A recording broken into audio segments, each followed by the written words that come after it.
Kyrie Irving, handles that broke the game, a magician with the ball, fearless in the clutch, and the man who hit one of the biggest shots in NBA history. In Cleveland, his talent was undeniable, highlight after highlight, buckets from anywhere on the floor, and moments fans will never forget. But here's the truth, as brilliant as he was, Kyrie was never able to carry the Cavs on his own. Before LeBron returned, the team went nowhere, and even with LeBron, Kyrie's flaws on and off the court started to show. This is the side of Kyrie Irving's Cavs years no one talks about until now. Despite playing only 11 games as a freshman at Duke, Kyrie Irving was the consensus best prospect in the 2011 NBA draft. Scouts compared him to the elite point guards of the time, Chris Paul and Deron Williams, and when the Cleveland Cavaliers selected him number 1 overall, the Cleveland Cavaliers select Kyrie Irving from Duke University. The expectations were clear. This was the franchise cornerstone, the player meant to restore relevance to a team still reeling from LeBron James' departure just 1 year earlier. Cavs fans were ready to turn the page, for Kyrie to step in and lead them back to contention. But that's not what happened. In year 1, Kyrie started strong for a rookie. In his first 16 NBA games, he averaged 17.4 points, 4.8 assists, and 3.4 rebounds. And unlike most rookies, especially small guards, he was scoring efficiently right away. He shot 50.7% from the field and 41.9% from 3. But in those 16 games, the Cavs went just 6-10. To be fair, the supporting cast was beyond bad. The previous year, Cleveland had won just 19 games. Now they were leaning heavily on a 35-year-old Antoine Jamison and a 19-year-old Kyrie. Not exactly a recipe for success. Still, Kyrie kept shining. On January 27th, he dropped 32 points in 31 minutes on 12 of 20 shooting with just 1 turnover. That's the exact brand of dominance we think of with Kyrie. Efficient, creative, low mistakes, and all done with style. Yet, even that night, the Cavs lost 99-96. But the very next night, Kyrie gave us a glimpse of what was to come. Against the Celtics, in Boston, down by 1 with the clock running down, Kyrie got the ball in his hands and did this. Irving spins in traffic and gets a layup with 2.6 on the clock. Even as a rookie, Kyrie didn't fear the moment. He was ready to take and make the biggest shot of the game. But while the flashes of brilliance were undeniable, injuries slowed him down, including a 10-game stretch missed with a sprained right shoulder. And when the season came to a close, Cleveland finished just 21-45 in the lockout-shortened year. Technically an improvement from 19-63 the year before, but still a reminder that Kyrie wasn't going to be an instant franchise savior. At just 19, he wasn't yet the leader on or off the court who could transform a team. The question now was simple. Would he ever grow into that role? Individually though, the numbers were impressive. 18.5 points, 5.4 assists, 3.7 rebounds, while shooting 47% from the field, 40% from 3, and 87% from the line. Those numbers made him the runaway winner of the 2012 Rookie of the Year award. And while nobody expected Cleveland to turn into contenders overnight, Kyrie gave the franchise something it hadn't felt since LeBron left: hope. The wins weren't there yet, but the excitement was. Even as a rookie, Kyrie Irving was must-see TV. And just like Kyrie was must-see TV, Derekknowsball is too. I'm trying to get to 2,000 subscribers, so if you're enjoying this, hit that subscribe button. After the 2012 season, the Cavs didn't make many moves. The two notable changes were drafting Dion Waiters 4th overall and losing Antoine Jamison to the Clippers in free agency. Once again, Kyrie had little real help, and with that, no real expectations. Cleveland was projected to win just 28 games. To start his sophomore season, Kyrie looked even sharper. Over the first 10 games, he averaged 22.9 points while shooting the ball very efficient. He had 6 games where he scored 24 or more points, including a 34-point performance against the Nets. But the Cavs went just 2-8. and things soon got worse. Kyrie fractured his finger and missed 11 games, during which the team went 2-9. After 21 games, Cleveland sat at 4-17, and when Kyrie returned, the losses kept piling up. They went 1-6 in his first 7 games back. To be fair, this wasn't a good roster, and Kyrie was only 20 years old, but through this point, he had shown almost no ability to elevate the team around him. His talent was undeniable, but as a leader and a winner, there wasn't yet any signs he could be the guy. Then came his first real breakthrough stretch. Over the next 15 games, Kyrie averaged 24.3 points on 45.5% from 3, and the Cavs actually went 9-6. The first stretch of winning basketball they played all year. He had 5 games of 32 plus points, including back-to-back performances of 40 against the Celtics and 35 against the Bucks on high-level efficiency. That hot streak came at the perfect time, right before the All-Star break. Despite Cleveland's poor record, Kyrie was voted into his first All-Star game. His flashy playstyle and growing cult following helped, but once there, he proved he belonged, scoring 15 points on 6 of 11 shooting and showing that his game was built for that stage. The rest of the year was up and down. Knee and shoulder injuries kept him out for stretches, and when he returned, his production dipped to 18.6 points per game on just 36% shooting over his final healthy run. Still, the season as a whole was a success individually. Kyrie finished averaging 22.5 points and 5.9 assists on 45% from the field, 39% from 3, and 85% from the line. In the 59 games he played, the Cavs went just 19-40, but for the first time, he actually showed he could help a team win during short stretches. With that, expectations in Cleveland began to shift. Going into year 3, Kyrie didn't need to turn the Cavs into contenders. The roster wasn't good enough for that, but he did need to prove that he could at least lead them into playoff contention. It was time to show if this franchise really had a cornerstone. In 2013, the Cavaliers again won the draft lottery, and they selected Anthony Bennett with the #1 overall pick. Anthony Bennett of Toronto, Canada. A move that quickly became one of the biggest busts in NBA history. And with that, Kyrie entered year 3 still carrying the hopes of a franchise desperate for a star. To start the 2013-14 season, Kyrie struggled. In his first 6 games, he averaged just 16.7 points on 37% shooting. He bounced back with a 37-point, 12-assist night in an overtime win against the 76ers, but his inconsistency continued. After a 3-game stretch of shooting just 34% from the field, he followed it up with 41 points in an overtime win against the Wizards. Young Kyrie could take over on any given night, but what Cleveland needed was someone who could carry that weight consistently, and he wasn't providing that. By the All-Star break, the Cavs sat at 19-34. Kyrie's numbers dipped compared to the year before, averaging 21.5 points per game on 42.7% shooting. Still good enough for his second All-Star selection, but in truth, it felt more like his cult-like fan support pushed him in over a guard like Kyle Lowry, who was averaging 17 points and 8 assists, while actually leading Toronto to wins. Yet, once again, when the lights were brightest, Kyrie delivered. In the All-Star game, he scored 31 points on 14 of 17 shooting, with 14 assists,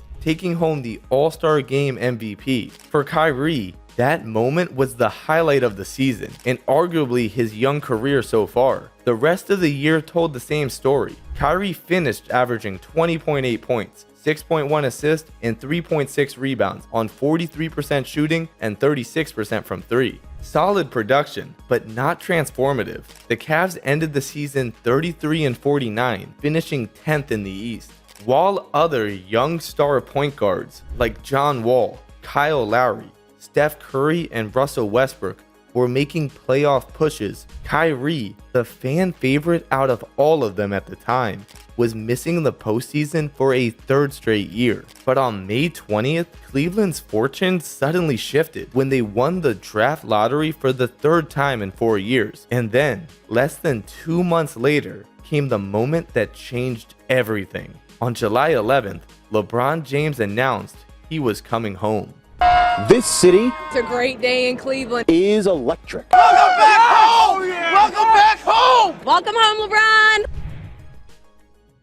LeBron returning to the Cavaliers wasn't just huge for the city of Cleveland, it was also huge for Kyrie Irving. Going into year 4, Kyrie was facing real pressure. The Cavs had just finished 5 games out of the playoffs. They'd won the lottery again and held the #1 pick, and the narrative was shifting. The excuses were running out. It was time for Kyrie to prove he could lead a team to the postseason. But then LeBron returned, and everything changed. Overnight, it wasn't Kyrie's team anymore. The weight of expectations shifted squarely onto LeBron's shoulders. If the Cavs failed, it wouldn't be Kyrie taking the majority of the blame. His role had changed. Soon before the season tipped off, Cleveland doubled down on their win now mentality. They packaged the #1 overall pick and former top pick Anthony Bennett in a blockbuster trade for Kevin Love, who was fresh off a season averaging 26.1 points and 12.5 rebounds. Just like that, the Cavs had their super team. Heading into the year, the question was obvious. Where did Kyrie fit? At just 22 years old and coming off the least productive season of the 3 stars, many wondered if he'd slide into the third option behind both LeBron and Love. After the first 3 games of the season, questions about Kyrie's fit only grew louder.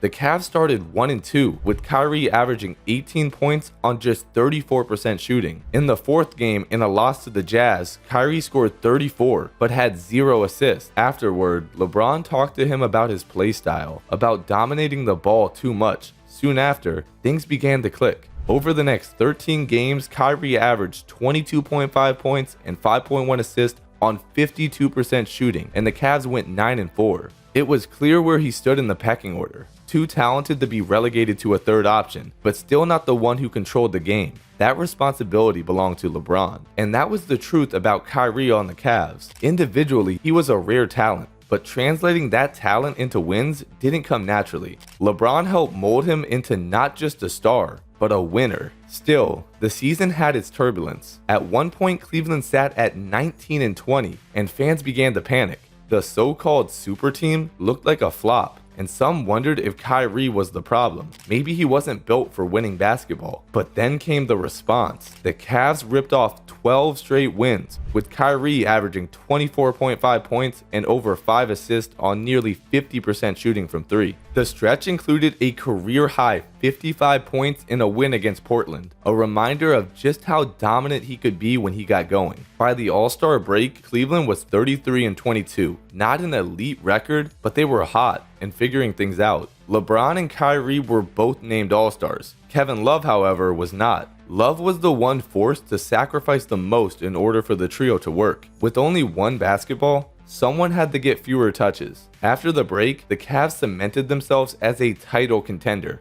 They went 20-7 the rest of the way, with Kyrie continuing to shine in big moments. In San Antonio against the defending champion Spurs, he erupted for 57 points in an overtime win, one of the greatest performances of his career. But inconsistency still lingered. He had games where he struggled to score efficiently, like going 3 for 11 against the Suns, for example. And the truth about Kyrie was clear. When the scoring wasn't there, he didn't have other elite skills to fall back on. He wasn't an elite defender, he wasn't a high-level rebounder, and while he could make plays, he was never going to control a game with his passing. In fact, he recorded more than 10 assists just 5 times all season. Kyrie was a pure scoring machine, but winning at the highest level requires more, and that's why his partnership with LeBron works so perfectly. As great as LeBron is, he sometimes struggled to score efficiently in the half court. That's exactly where Kyrie thrived. Alone, he wasn't enough to lead a franchise, but as the second option to a superstar,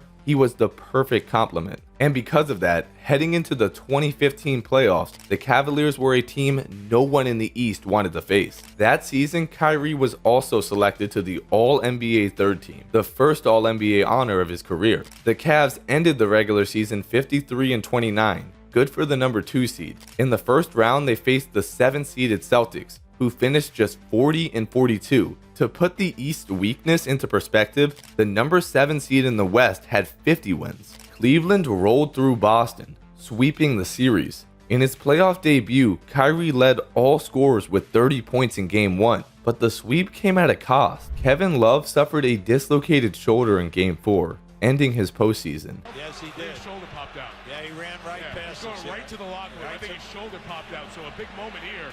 Cleveland's championship hopes took a major blow, and with Love gone, more weight would fall on Kyrie and LeBron. The second round brought the 50-win Chicago Bulls, led by Derrick Rose, Pau Gasol, and Jimmy Butler. In Game 1, Kyrie scored 30, but the Cavs still lost. He had 21 in Game 2 as LeBron carried the team to a win. Games 3 and 4 in Chicago showed Kyrie's flaws. He shot just 3 for 13 in a loss and 2 for 10 in a win that required a LeBron James game winner. That was the harsh reality about Kyrie at this stage. As gifted as he was far too inconsistent to be the first option on a championship contending team. For a player whose value was almost entirely tied to scoring, too many nights he didn't do it efficiently. The comparisons were glaring. Steph Curry had just led the Warriors to 67 wins. Westbrook had already been to the finals. John Wall was the clear leader of playoff teams. Kyrie, meanwhile, was still searching for that breakthrough.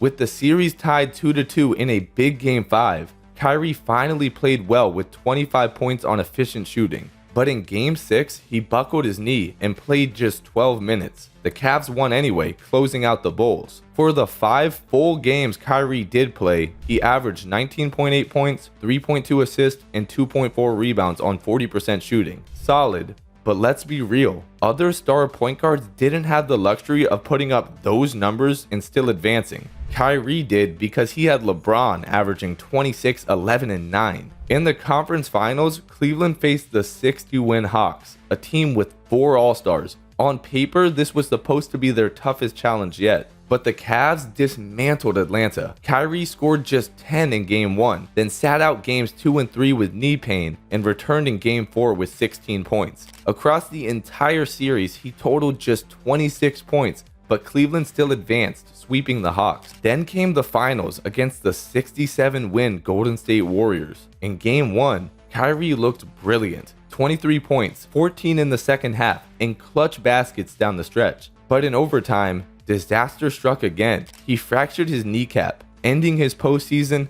and the Cavs lost the game. Without him, Cleveland fought hard, but lost the series in 6 games. If Kyrie had stayed healthy, would the Cavs have won the finals? Many still believe so, but I'm not convinced. As good as Kyrie was in Game 1, the inconsistencies we'd seen all season and all playoffs couldn't be ignored. If that inefficient version of Kyrie had shown up at all in the finals, then I'm not sure taking away those minutes from Matthew Dellavedova, who was hounding Steph Curry defensively, would have helped the Cavs all that much. They may have still lost the series in 6 games. At this point in his career, at just 22 years old, Kyrie simply wasn't experienced or complete enough to average 25 a night on efficient shooting against an all-time Warriors team. That's the truth. Kyrie Irving was still flawed, still incomplete, but he was also still growing. The 2015 finals ended in heartbreak, but the best version of Kyrie Irving was yet to come.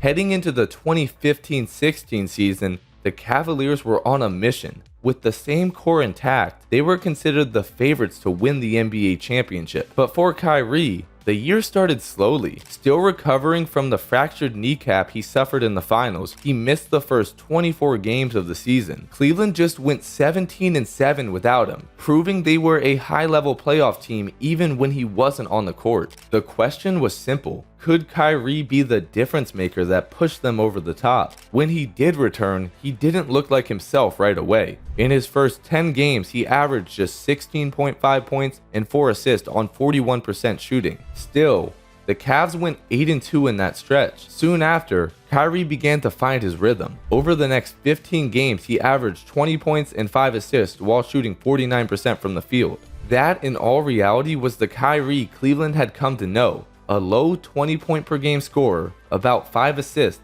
3 rebounds, while being an overall just okay defender. He'd have monster nights, but he'd also have inefficient ones. Over his first 5 seasons, it all evened out to about the same stat line, 20-5. Mainly due to missing so much time, Kyrie didn't make the All-Star team, and he wasn't selected to an All-NBA team either. Statistically, this may have been his worst season to date. 19.6 points, 4.7 assists, and just 32% from 3. The numbers told the story. With Kyrie, the Cavs went 37-16. Without him, they were 20-9, nearly identical winning percentages. Still, even with the underwhelming regular season, nobody doubted Cleveland's ceiling. The Cavs finished 57-25, the best record in the East. And despite his ups and downs, Kyrie had the reputation around the league as one of the few players who could beat you on any given night. That was the Kyrie factor. Inconsistent, flawed, but dangerous. In round 1, the Cavs faced the number 8 seed Detroit Pistons. Outmatched from the start, Detroit never stood a chance, but Kyrie deserves his credit.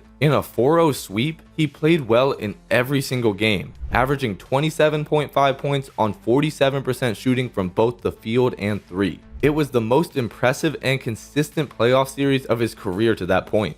Round 2 brought the Atlanta Hawks, the same team Cleveland swept a year earlier, and history repeated itself. Another sweep, with Kyrie averaging 21 points and 6 assists while hitting 12 of 18 from 3 across the series. For the first time, Kyrie was showing the consistency that had always been questioned. By the time they reached the conference finals, the Cavs were 8-0. Their opponent was the 56-win Toronto Raptors. In Game 1, Cleveland dominated, winning 115-84. Kyrie set the tone, going 8 for 11 in the first half and finishing with 27 points. Game 2 was more of the same. 26 points on 12 of 22 shooting for Kyrie in another blowout win for the Cavs. But in Game 3, the inconsistency crept back in. Kyrie shot just 3 for 19 as Cleveland fell 99-84. He bounced back with an efficient 26 points in Game 4, but the Cavs lost again, 104-99. Suddenly, the series was tied 2-2,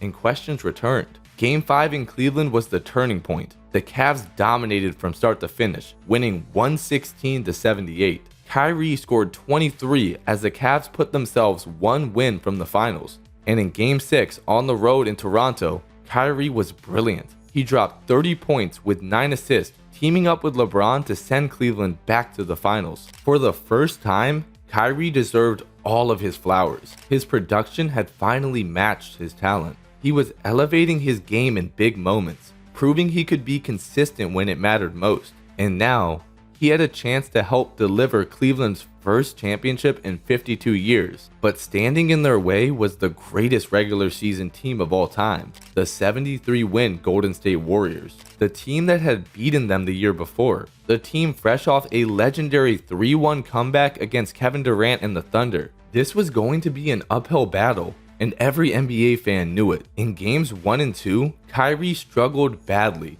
He went a combined 12 for 36, and the Cavs were blown out twice, falling into an 0-2 hole. With their season essentially on the line, the series shifted back to Cleveland, and Kyrie responded. He scored 30 points and dished out 8 assists in a blowout Game 3 win, then followed it with an efficient 34 in Game 4, though the Cavs still lost to fall behind 3-1. At that point, everyone thought the series was over, but then came one of the greatest 3-game stretches for a duo in NBA history. In Game 5, Kyrie and LeBron both dropped 41 points, with Kyrie shooting an unreal 17 for 24 in a 112-97 win. In Game 6, back in Cleveland, LeBron scored 41 again, Kyrie added 23, and the Cavs forced a Game 7. In Oakland, the series came down to the final minute, tied at 89, and that's when Kyrie put himself in the history books. Irving and Curry, one-on-one. Irving puts it up. It's good! Kyrie Irving from downtown! And the Cavaliers by 3! Kyrie's big shot sealed a 93-89 win, and Cleveland was finally a city of champions again. LeBron James was rightfully named Finals MVP, but Kyrie just averaged an efficient 27 points per game in the NBA Finals against a stacked Warriors team. Yes, there was a Draymond Green suspension that helped them. Yes, the Warriors were banged up, but Kyrie, LeBron, and the Cavs played their best basketball of the season and deserved to be crowned champions. But the truth is, this finals and playoff run did elevate the Kyrie Irving lore. Some people even started saying he was better than two-time MVP Steph Curry because he outplayed him, or that he was the top 5 player in the world. At that time though, that just wasn't true. Yes, his playoff run was great, but he still had only made one All-NBA team in his career, and it was a third-team selection. Irving was really good and probably the perfect fit next to LeBron in that moment, but the Cavs were stacked. If you replace Kyrie with other elite guards of the time, like Curry, Harden, or Lillard, Cleveland probably still wins a championship. Kyrie's shot and his finals performance gave his biggest supporters more fuel, but crowning him as one of the best players in the world off an elite 21-game playoff stretch wasn't reality. The Cavs headed into the 2016 offseason as champions and the favorites to repeat, but everything changed on July 4th when Kevin Durant signed with the Golden State Warriors. It was a move that shocked the NBA and immediately made Golden State look near impossible to beat. Still, Cleveland remained the favorite to win the East, setting up what felt like an inevitable finals rematch. Kyrie started the season on a tear. Through his first 20 games, he averaged 24.6 points on efficient shooting. This was a clear jump from his usual output. He had the ball in his hands more and was taking more shots, and you could tell he wanted to be the guy. Cleveland went 15-5 in that stretch, and the Cavs kept it rolling. But on Christmas Day, for the first time since the finals, they matched up with Golden State. The game was back and forth, but down 1 with the ball, Kyrie gamed the Warriors again. Here comes Irving, drives on Thompson. Irving spins, puts up the shot. It's good! Kyrie Irving with 3.4 remaining, and the Warriors call timeout. That shot gave Cleveland fans hope.